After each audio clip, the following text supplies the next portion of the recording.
Merhaba arkadaşlar. Bugün sizlere 10 dakika gibi kısa bir sürede hazırlayabileceğiniz nefis bir tiramisu tarifi vereceğim. Hemen başlayalım. Öncelikle 2 yumurtanın sarısına ihtiyacımız var. Bu yüzden 2 yumurtamın sarısını beyazlarından ayırıyorum.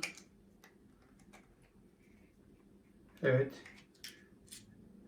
Şu bir. Bu da 2. Malzemelerimizin oda sıcaklığında olması mühim arkadaşlar. Yumurtaları kabımıza aldıktan sonra içine 45 gram toz şeker ve 2 gram vanilya özü ekliyorum. Şöyle bir karıştırıyorum. Ve karışımı sıcak suya alıyorum. Sıcak suyu aldıktan sonra karıştırmaya devam ediyorum. Isımızı 65 dereceye yükseltmemiz gerekiyor. Birazdan size kaç dakikada 65 dereceye çıktığını söyleyeceğim.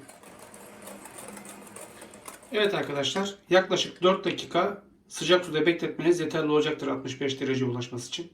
Evet arkadaşlar, şimdi yumurta sarılarımız açık sarı hale gelene kadar karıştırıyoruz mikserle.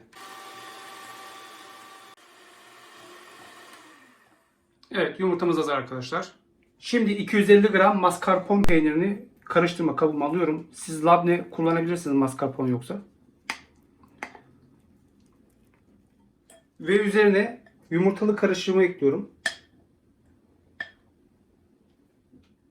Şimdi spatula yardımıyla güzelce birbirine karıştırıyorum.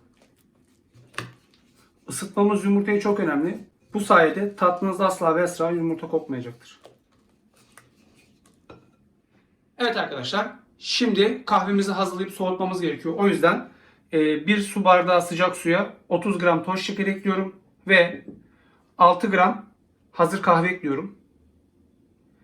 Ve bunları güzelce karıştırıyorum.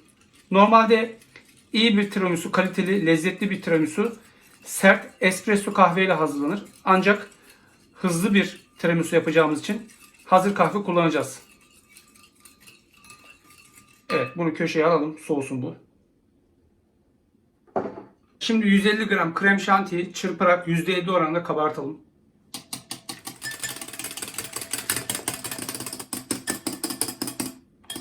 Evet, kremamızı çırptık. Şimdi kremamızı peynirle karışıma aktarıyoruz.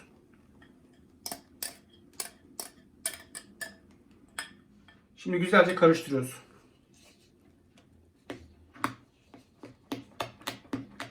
Kremamız da hazır olduğuna göre şimdi tiramisu'muzu yapabiliriz.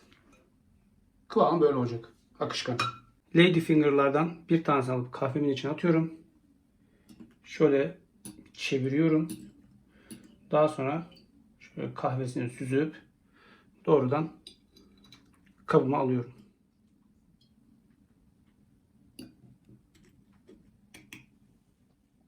Şimdi tiramisu kremasının 1/3'ini üzerine ilave ediyoruz.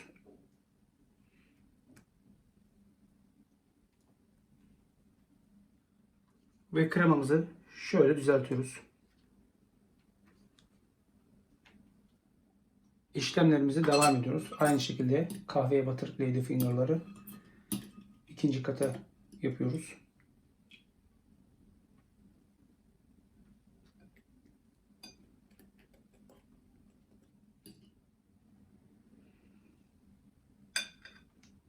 Lady Finger'lar kahveyi çektikten sonra içeride şişecektir. Çok fazla sıkıştırmamaya dikkat ediyoruz. Şimdi son katında kremasını ekliyoruz.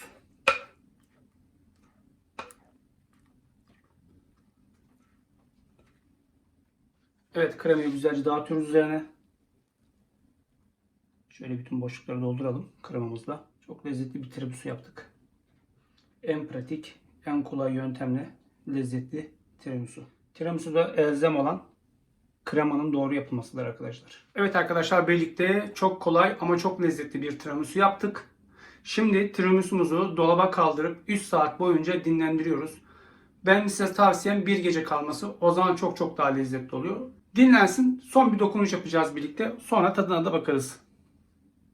Tiramisu'muzu dinlendirdik ve servise hazır hale getirdik. Ben dekoratif amaçlı üzerine birazdan krem şanti sıkacağım. Siz arzu ederseniz bu şekilde yapabilirsiniz. Veyahut da sadece üzerine kakao tozu eledikten sonra servis yapabilirsiniz.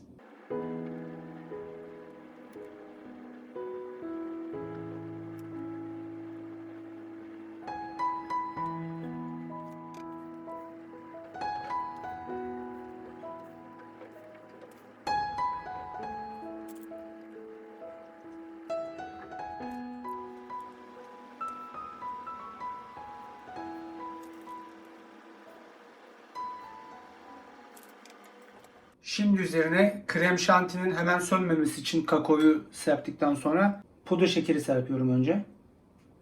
Bu işlem sönmemesini sağlayacaktır. Evet arkadaşlar, son olarak kakao tozu serpiyoruz. Tiramisu'muzu tamamlıyoruz. Kakao tozunu her yerini kapatacak şekilde serpiyoruz.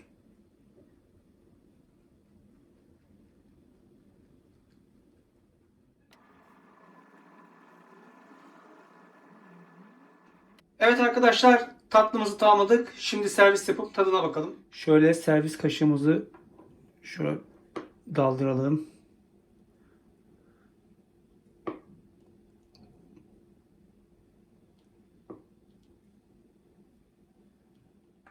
Ve şöyle tabağımızı alalım.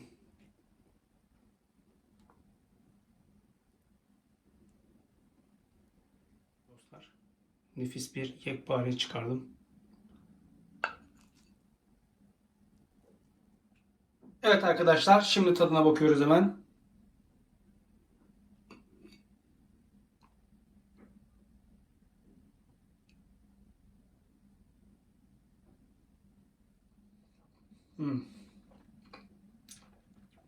Gerçekten çok iyi olmuş. Nefis bir kahve tadı geliyor. Çok hafif ve lezzetli bir tiramisu yaptık. Tiramisu da elzem olan, daha önce söylediğim gibi, tiramisu'nun kremasının güzel yapılması arkadaşlar. Bu nefis tatlıyı yapıp dostlarınıza da ikram etmeyi ihmal etmeyin. Eminim siz de onlar da çok sevecekler.